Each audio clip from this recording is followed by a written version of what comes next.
Joining us now, our next guest, legendary football writer, writes for The Athletic, used to write for the Sacramento Bee, of course, got his start, as we all know, with the Daily Packet in, I don't know, South Carolina or somewhere. I'm not sure. Here he is, the one and only Matt Barrows. How are you, Matt? It's the Island Packet. It's not the Daily Packet. Okay, so let's get it right. Get it right. Let's get it right. Where is it? Where was it? That's right, Hilton Head Island in South Carolina. Okay. All right. Yes. You've been busy. What do you think so far is the most significant thing the Niners have done, Matt, in this free agency period? Well, I mean, they basically done everything for the defense. I mean, it's been a very defense-oriented free agency. So that allows them to concentrate on offense when the draft rolls around next month. But I would say that the number one thing was adding Leonard Floyd at that defensive end spot opposite Nick Bosa. I mean, that's been something that they landed Bosa in 2019. It was a great pickup. He's fantastic, one of the top defensive ends in the league, but they've really struggled to find his bookend. They thought they did it back in 19 when they traded for D Ford. He quickly kind of fell apart. I mean, back injuries as far back as that season. Then they went with Samson Ebukam. Then they went with a couple of other options. Nothing has really panned out very well. So, this is the latest iteration, and it seems like the best one. This guy's been Mr. Consistency for the last few years. 9 sacks, at least 9 sacks in each of the last 4 seasons. If the 49ers got 9, that would be a tremendous number. That would be much higher than anyone else has gotten in that span that I was just describing. Matt, you bring up the defensive line. I look at all the moves they've made over the last year, bringing in a Randy Gregory, trading for a Chase Young. Why didn't that all work out, and why is this a better option going forward? I mean, that just kind of underscores their struggles at that position. I mean, they had to trade not only for Gregory, but for Chase Young as well. Two trades at the same position, which kind of underscores that they didn't go heavy enough at defensive end. I mean, they thought that Drake Jackson was going to pan out, and some other moves were going to work. Cleveland Farrell would be the sort of the base down guy, and that they'd have some really good pass rush options. None of it worked out, so they had to scramble at midseason. This should be better. So, I mean, we're talking about Leonard Floyd. We're talking about Yetur Gross-Matos as sort of a bigger-bodied guy. He could be a base-down guy. He could also sort of slide inside like they've done in the past with Arden Key, Charles Menahue, even Eric Armstead early on. In the Shanahan regime was playing outside and then inside as well. So that's sort of a type, a physique that has worked well for them in the past. The great Matt Barrows, our guest here. You normally hear Matt on the morning show, of course, with Dave. I want to ask you, Matt, do all 49er offensive linemen, do they have some kind of celebration today? They must observe it in some way, thanking the football gods for the fact that Aaron Donald is retired. And can you be a goat and a ram at the same time? Yes, it's a very astute question. I'm searching for something that you give me. No, I'm looking for something that here it is. It's John Feliciano, who re-signed with the 49ers and plays right guard this morning. He says, "Best day ever!" 2 exclamation points.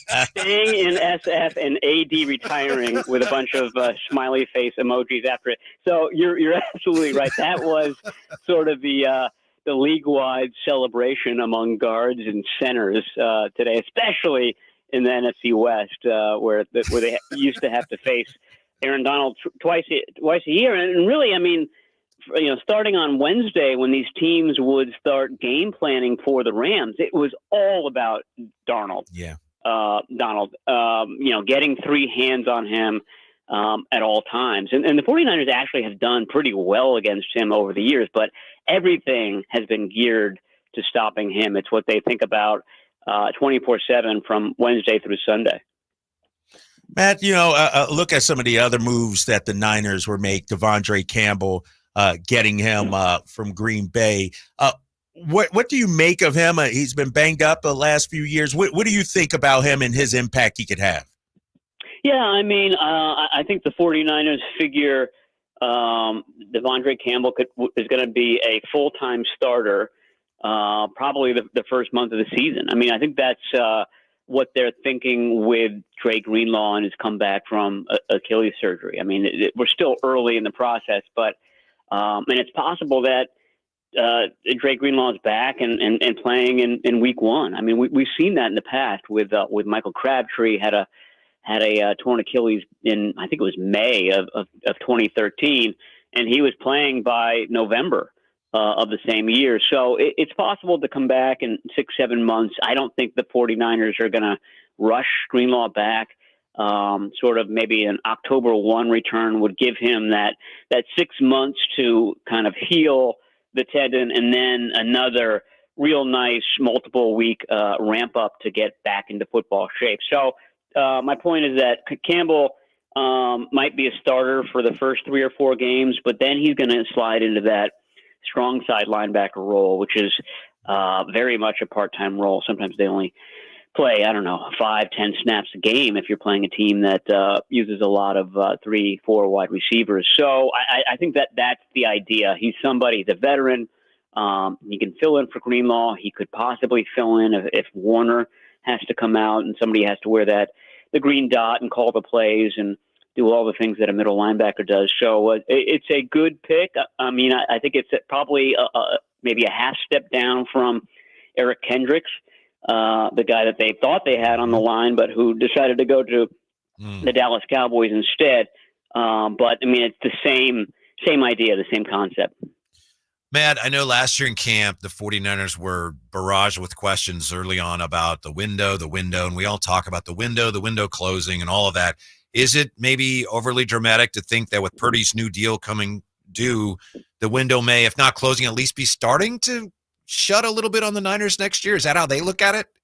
Yeah, I think so. And I think we're going to see this draft sort of kind of looking forward to that. I mean, I think it's going to be another draft where they bring in a bunch of guys and most of them don't play as rookies because it's such a talented, veteran-laden team, but they have to start looking ahead to 25. And, Deebo Samuel has a contract which would allow the 49ers to slide out of that deal. Trent Williams has said he's definitely playing in 2024, but I mean, he stopped short of, saying what he's going to do beyond that. So they could have some big ticket positions to fill. And that's why it wouldn't shock anybody if they picked an offensive tackle in round 1 or even traded ahead and got into the early 20s and took an offensive tackle there. If they took a wide receiver in the second round, those types of moves that maybe not for 2024, but certainly for 2025 and beyond. Matt Barrows joining us here on the Drive Guys, Sactown Sports 1140. Matt, what about the secondary? What have they done to address that or shore that up, or is that something that they're still looking at? Yeah, they've started to address that. I mean, I think they're very happy with 2 of their cornerbacks, Charvarius Ward and Diamador Lenore, and Lenore gives them good flexibility because I think that they brought him in initially thinking that he could be their nickel back of the future, and things happened where he had to play on the outside. He played on the outside very well this last year, but the move today suggests that they continue to see Lenore as an inside guy. They brought in Isaac Yiadom, who had a really nice year last year for New Orleans. He sort of bounced around the league until then. He's not a sure thing.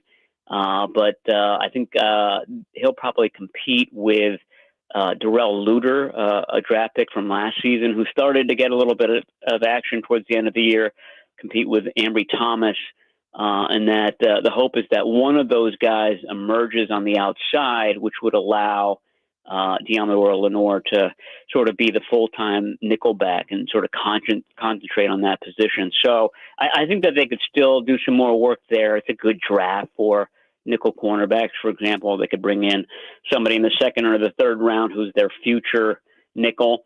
And then safety, they've got Talanoa Hufanga, who's coming off an ACL.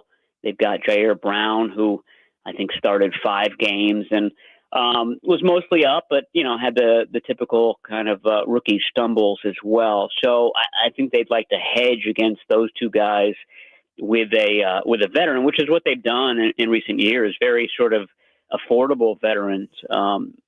Tashawn Gibson, they brought in Logan Ryan late last year, and he played a lot in the playoffs. But I think they see that as sort of a depressed market, and one where, okay, if you wait a while, you're still going to be able to find a really good, really experienced player, but you're not going to pay a premium for that position. Here's the deal, Matt Barrows. The guy that I'm lucky enough to work with now, Kyle Draper, he's an Eagles fan. I deal with it as best I can. Yeah, you're very tolerant, Whitey.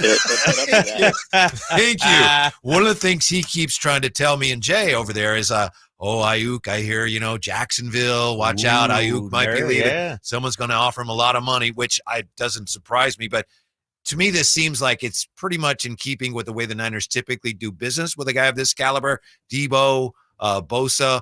How likely do you think Ayuk is to come back to the Niners, and how pricey you think that might get? I think it'll play out a lot like Deebo Samuel 2 years ago. Remember, it's very shortly after free agency is when Deebo Samuel started to make a big stink and demanded a trade and erased the 49ers from his social media. And the 49ers did. I mean, they looked into it.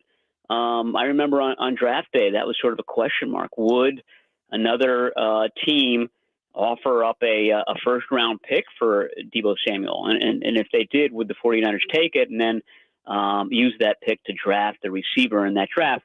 They didn't get close to a first-round pick. And this was with Samuel coming off that incredible 2021 season that he had. So, I mean, my point is that I think the 49ers will listen. And I don't think that they're, optimistic, or they think that they're going to get a type of offer that would, compel them to move Brandon Ayuk. And then 2 years ago, once the draft came and went, that's when you saw the rhetoric calm down, and you saw Deebo Samuel show up to a couple of off-season practices, and then they finally got a deal together. I'm not saying that Brandon Ayuk and his agent are going to cause quite the uproar that Deebo Samuel did, but I wouldn't be surprised if that's sort of the MO. Can you get him traded before or during the draft? And if the answer is no, then I think in early May you start to see the sides really start to come together and begin working on a deal. Matt Barrows joining us here, Drive Guy, Sactown Sports. All right, Matt. The thing I like about you, I got to work with Whitey. I got to work with Jay, but you're a real journalist.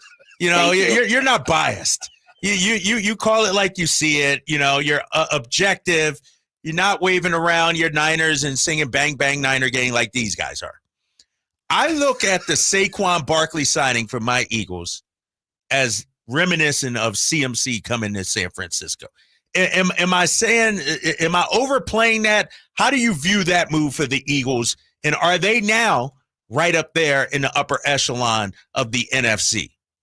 Yeah, gee, I hate to agree with an Eagles on this, but I had that same reaction. And it wasn't just Saquon. It was re-signing, one of their top offensive linemen. This has been a good offensive line for a long time in Philadelphia.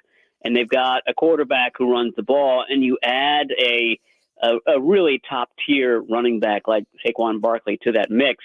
That's something that the rest of the NFC should be scared about. And then on the other side, you got Vic Fangio now running the offense. I feel like Philadelphia really needs a linebacker or two, and maybe a defensive back. Yeah. And once you get that together, then I think they're back in the hunt, and certainly not doing that fade out that they did this past year. You know what, Matt? You're going to think I'm kidding, but I'm actually serious about this. The big difference between Kyle and I, we go back and forth on the Eagles and Niners. The big issue we have is that we actually had a text Matt Mayoko race to see whose text he would answer first. And even though Kyle and Matt work for NBC Sports. Matt Mayoko got back to me a little faster than he got back to Kyle. And I don't think he's ever gotten over that. That's telling. Yeah, that suggests that there's some bad blood there, probably. I don't even know who Matt Mayoko is. I deleted his number after that. I said, you know what? He's dead to me. I can't deal with him anymore. Yeah. We know you're extremely busy. Seriously, it's great to catch up with you. It's been too long. Thanks, Matt. Have a good week, and we hope to talk to you soon. Yeah, anytime, guys. Thanks for having me on. Yeah. There's nobody quite like Matt Barrows, who agrees with the Eagle guy. What is that? He said, He'll never be on this station again. He can come on anytime, Matt Barrows. Come on anytime.